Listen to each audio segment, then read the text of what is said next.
Hi there, my name is Lee Carter and I'm the author of a new book published by Matthias Media called Letters to Emma, a memoir of grief and God's love. In 2015, my friend Emma asked me if I would consider writing something about my experience of loss and grief after my husband Paul died. Eventually, I published a series of posts on my blog and I called them Letters to Emma. You see, it was really hard to go back and remember everything that happened. So imagining I was writing just to Emma made it a little less overwhelming. The new book-length version of Letters to Emma takes those original posts and expands on them. It's almost 6 years now since Paul died.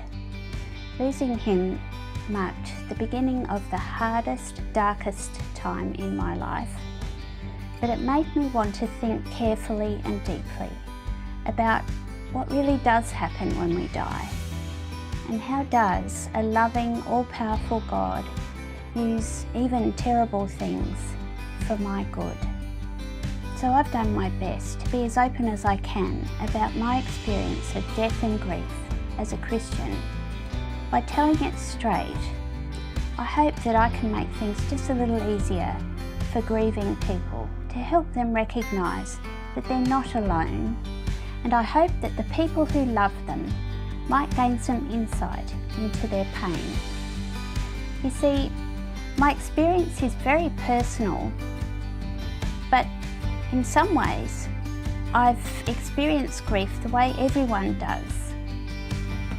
Letters to Emma is probably not the kind of book that you'll want to read, but I think it's the kind of book that you'll need to read someday. You see, the thing is, sooner or later, most of us will lose someone we love, or someone we love will be grieving. And the other fact is that sooner or later, we will all die. I pray that my book will help you. And I hope too that it will lead to the kind of conversations that we really do need to have. Thanks.